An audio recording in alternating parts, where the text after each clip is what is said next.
안녕하세요. 영토학장입니다. 오늘은 경기 침체 시기, 은행 예적금 대 부동산 투자, 누가 바보일까?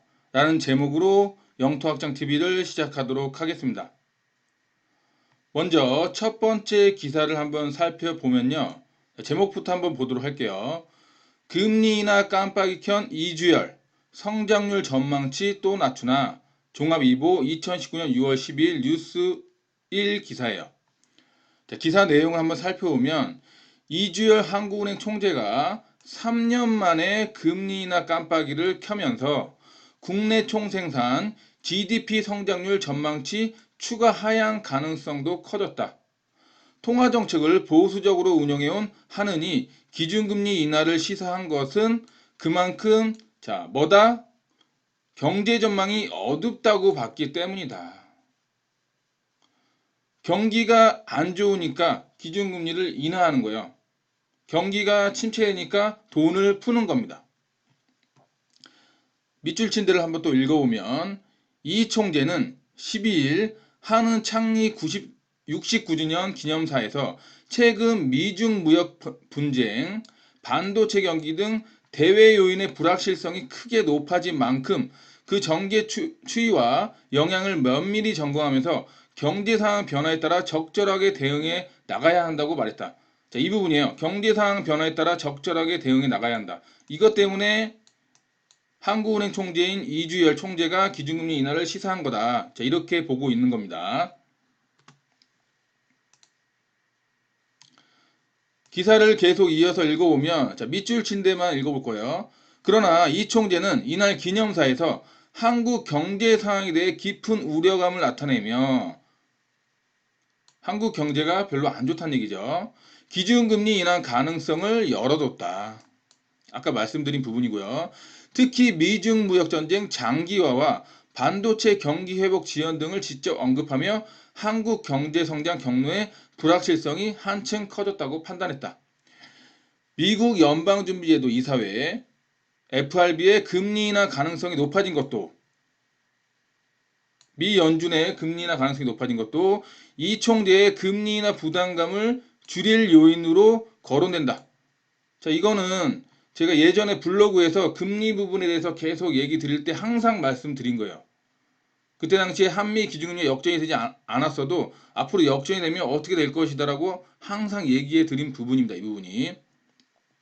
한국의 기준금리 연 1.75%가 기축통화국인 미국의 기준금리 연 2.25에서 2.5%보다 낮은 금리 역전 현상이 장기화되고 있는 상황에서 한국만 기준금리를 더 내리면 국내에 들어온 해외자금 유출 가능성이 높아질 수 있었는데 그 위험이 낮아진 상황이 됐기 때문이다.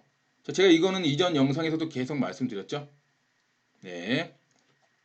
그래서 지금 한미 기준금리가 역전이 0.75% 정도 된 상황인데 그게 만약에 미국은 기준금리를 내리지 않고 한국만 기준금리 내리게 되면 1% 차이가 될 거고 또 1.25% 차이가 될 거고 이렇게 차이가 계속 커지겠죠. 그럼 당연히 선진국인 미국에 기축통화국인 미국에 투자를 하러 더 많이 가지 한국에 투자할 이유가 없겠죠. 외국 자본들이.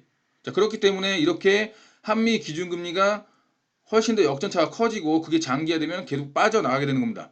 그런데 다행히 트럼프가 지금 미중 무역 분쟁을 일으켜 놓고 전 세계적으로 경기가 안 좋은 상황을 만들게 되면서 지금 미 연준부터 금리 인하 시사를 언급하고 유럽도 이제 양적 완화를 연장한다고 하고 전 세계가 지금 전 세계 중앙은행이 기준금리를 지금 내리고 있는 상황이에요. 이런 상황이니까 한국도 미국을 따라서 기준금리를 내릴 수가 있는 그런 상황이 되고 있는 겁니다. 자, 그렇다면 우리가 지금 여기 보면 마지막 줄 보면 전문가들은 빠르면 3분기 등 3분기 하반기 중 기준금리를 내릴 가능성이 크다고 봤다. 자, 그러면 우리가 3분기에 기준금리 내릴 것이다라고 결론 지면 돼요, 안 돼요? 또 그건 아니에요. 왜냐? 미국이 기준금리를 확실하게 내려줘야 한국도 기준금리 따라서 내릴 가능성이 높습니다. 아시겠죠? 그렇기 때문에 이게 3분기에 내리게 될지 4분기에 내리게 될지 아니면 내년 상반기에 내리게 될지는 모르나 일단 미국이 기준금리 인하를 시사를 했기 때문에 한국은행 입장에서는 그걸 따라서 기준금리 내릴 가능성이 있다. 이렇게 일단 판단하시면 될 것 같아요. 방향이 그렇게 정해져 있다. 시기는 언제인지 모르나. 이렇게 여러분들이 생각하시면 돼요. 아시겠죠? 자, 이렇게 되니까 이미 시장은 한국이 기준금리를 내릴 것이다. 그리고 미국도 미국이 기준금리를 내릴 것이다 해가지고 시장금리가 다 내려가고 있어요. 이미. 자, 그래서 다음 기사 제목을 한번 읽어보면 1%대 예금, 2%대 대출, 다시 초저금리. 2019년 6월 13일 헤럴드 경제 기사예요. 자, 기사 내용을 한번 살펴보면 다시 초저금리 시대가 오고 있다. 지난 12일 이주열 한국은행 총재의 기준금리 인하 시사로 시간 문제가 됐을 뿐이다. 제가 잠깐 방금 말씀드렸죠? 시간 문제. 내리는 건 확실한데 언제 내리냐 문제라는 얘기예요. 새로운 자산관리 및 대출 전략이 필요하다. 13일 한국은행 경제통계 시스템에 따르면 국내 예금은행의 저축성 수신금리는 지난 2월 2%대가 깨졌고 4월 현재 1.88%를 기록하고 있다. 이 중 정기 예적금 등 순수 저축성 예금 금리는 4월 기준 1.86%까지 내려왔다. 올 하반기 중 기준금리 인하 시 1% 중후반대까지 떨어지고 한 차례 더 인하할 경우 재작년처럼 1% 초반 중반대까지 하락할 공산이 크다. 지금 이게 1.86%가 최저 금리가 아니라는 얘기예요. 더 내려갈 수 있다는 얘기입니다. 대출금리도 하향세에 접어들었다. 전국은행연합회 소비자 포탈에 공시된 신한, KB국민, KB하나, 우리, SCCT 등 6개 시중은행의 지난달 주택담보대출 평균금리는 3.09%를 기록 3%선 붕괴를 코앞에 두고 있다. 이미 전체 은행 기준으론 2%대로 떨어진 상태다. 한은의 금융기관 가중평균 금리에 따르면 지난 4월 예금은행의 주담대 금리는 연 2.98%로 전월 대비 0.06%포인트 떨어지면서 2010년 10월 2.89% 이후 최저치를 나타냈다. 예금금리도 떨어지고 대출금리도 떨어지고 있는 상황이에요. 자, 이런 상황을 제가 종합적으로 여러분들한테 한번 설명을 드려보면, 자, 여기 재석이가 있어요. 재석이가 열심히 노동을 통해서, 일을 통해서 번 돈 10억을 가지고 은행에 예금을 했었습니다. 2년 전에 예금했는데 2년 전에는 예금금리가 2.5%였어요. 자, 그러면 재석이가 10억을 예금했을 때 1년에 얼마를 받아요? 2,500만 원의 예금 이자를 받습니다. 자, 그런데 현재 이게 1.86%로 떨어진 거예요. 자, 그럼 이제 얼마를 받아요? 재석이는 1,800만 원을 받습니다. 그럼 재석이는 지금 얼마가 손해요? 700만 원의 손실이에요. 근데 중요한 건 재석이는 왜 자꾸 은행에 예금만 하냐면 재석이는 경기가 안 좋아서 한국 경제가 망할 것 같아서 계속 은행에 예금만 하는 겁니다. 자, 그런 기사들만 보고 경기가 안 좋다는 기사들만 보고 계속 예금만 하는 거예요. 그래서 예금이자가 이렇게 줄어들어도 계속 재석이는 불안한 마음에 은행에 예금만 합니다. 자, 이런 상황에서 이 은행에 여기 보면 제가 이름을 안 썼는데 봉선이라고 한번 해볼게요. 봉선이는 2년 전에 은행에 가가지고 10억을 대출받아서 집을 샀어요. 그때 대출금리가 4.5%였어요. 그래서 봉선이는 1년 동안 대출이자를 4,500만 원을 내고 있었습니다. 자, 그런데 현재 이 대출금리가 3%로 떨어진 거예요. 자, 그러면 봉선이는 새로운 대출로 갈아타고 얼마를 대출이자를 낸다? 3천만 원의 대출이자를 냅니다. 그럼 봉선이는 얼마의 이익이 생겨요? 1,500만 원의 이익이 생겨요. 그럼 봉선이는 이 집을 살 때 만약에 봉선이가 실수요자였다면 이 집을 사면서 10억의 대출을 받아서 사면서 대출이자를 생각을 하고 샀을 거 아니에요. 그럼 내가 매달 들어오는 소득이 얼마고 거기 소득에 나가는 대출이자가 요 정도면 가능하겠다. 그럼 이 집을 살만 하겠다. 라고 생각해서 샀을 거 아니에요. 그런데 지금 현재 예를 들어서 경기가 안 좋아서 봉선이의 소득이 좀 줄어들었다. 그러면 그런 상황에서 만약에 대출이자가 내려가지 않으면 봉선이는 굉장히 부담이 되겠죠. 내 소득은 줄어드는데 대출이자는 올라갔으니까. 그러면 이렇게 부담이 되면 어떻게 돼요? 이 집을 부동산에 내놓을 수밖에 없게 돼요. 매물로. 매도를 한다는 거죠. 자, 이런 사람들이 많아지면 어떻게 돼요? 시장에 매물이 많아지면서 당연히 서로 빨리 팔려고 가격 경쟁을 하면서 부동산 가격이 하락할 수밖에 없겠어요. 부동산 가격이 하락할 수밖에 없습니다. 자, 그런데 봉선이가 소득이 줄어들어서 매달 나가는 대출이자가 부담스러워 했었는데 대출이자가 떨어진 거예요. 3천만 원으로. 그럼 봉선이는 어떻게 돼요?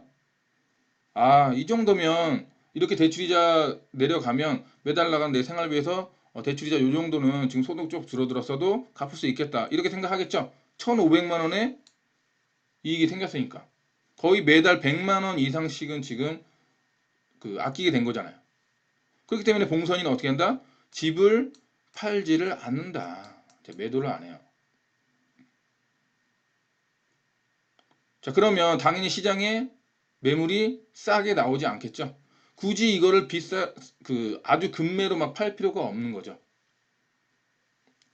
그런 상황으로 가고 있는 겁니다. 자, 그러면 자, 이런 상황을 종합적으로 얘기 드리면 어떻게 되는 거예요?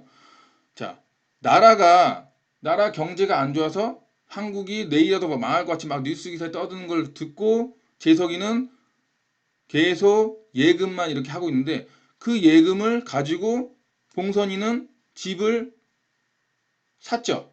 자, 그리고 나서 대출이자까지 내려가 주니까 굳이 내가 집을 싸게 팔 이유가 없어지는 그런 상황을 만든 거예요. 그럼 재석이가 은행에 10억을 예금해 줌으로써 봉선이의 집값을 받쳐주고 있는 겁니다. 정리를 하면. 맞죠, 여러분들? 자, 그러면 최종 정리를 해드리면 경기 침체로 집값이 폭락할 것 같아. 방금 재석이처럼 안전하게 현금을 들고 은행에 예금하는 사람은 아이러니하게도 대출을 받아 집을 산 사람들의 비용을 낮춰줘서 집값 폭락을 막아주고 있어요. 이 사람은 집값이 폭락할 것 같아서 은행에 예금하고 있는데 오히려 예금된 그 돈이 다른 사람 대출 받아 집을 산 사람들의 비용을 낮춰줘서 집값 폭락을 막아주고 있다. 자, 이런 일이 생기는 이유는 바로 뭐 때문에 그런다? 금리 때문에 그런다. 그래서 금리가 언제 내리고 언제 올라가는지 그게 가장 중요하다. 금리 공부를 많이 하셔야 된다. 자, 부동산 투자로 성공하려면. 그럼 지금 자, 이렇게 이자가 낮아지는 상황, 대출 이자가 낮아지는 상황, 그리고 예금 이자가 낮아지는 상황에서는 자, 이제 뭘 해야 돼요? 그렇죠. 될 수 있는 한 내가 대출을 받아서 부동산 투자를 늘려나가는 게 훨씬 더 은행 예금하는 것보다 낫겠죠. 그죠?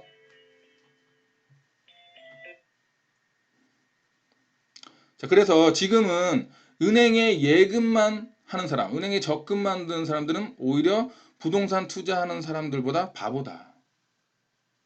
물론 자, 이런 상황이 될 수 있어요. 경기가 진짜 침체해서 정말 안 좋아서 막 IMF급 그런 한국이 진짜 국가 부도가 나는 그런 사태까지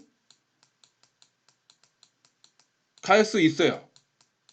갈 수 있는데 이거를 갈 수 있다와 확실하게 IMF 사태로 간다하고는 완전 다른 거죠. 그죠? 완전 간다고 생각하고 지금 은행에 다 예금해 놓으면 만약에 안 가게 되면 어떻게 돼요? 그죠? 완전 손해 보는 거죠.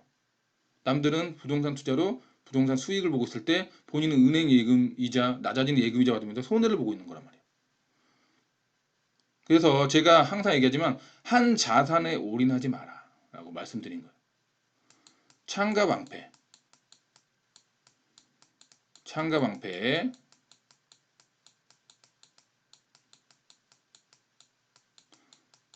자, 창 뭐예요?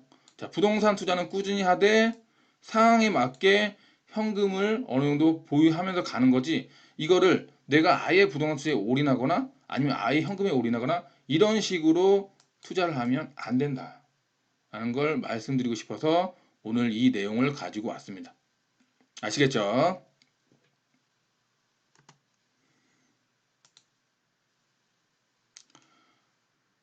지금까지 알려드린 내용이 시청자 여러분에게 도움이 되었다면 좋아요와 구독하기 꼭 눌러주시길 부탁드리고요. 그리고 앞으로 계속 이렇게 좋은 정보 여러분들께 공유할 테니까 알람 설정까지 눌러주시길 부탁드리겠습니다. 자, 긴 시간 수고 많으셨습니다. 감사합니다.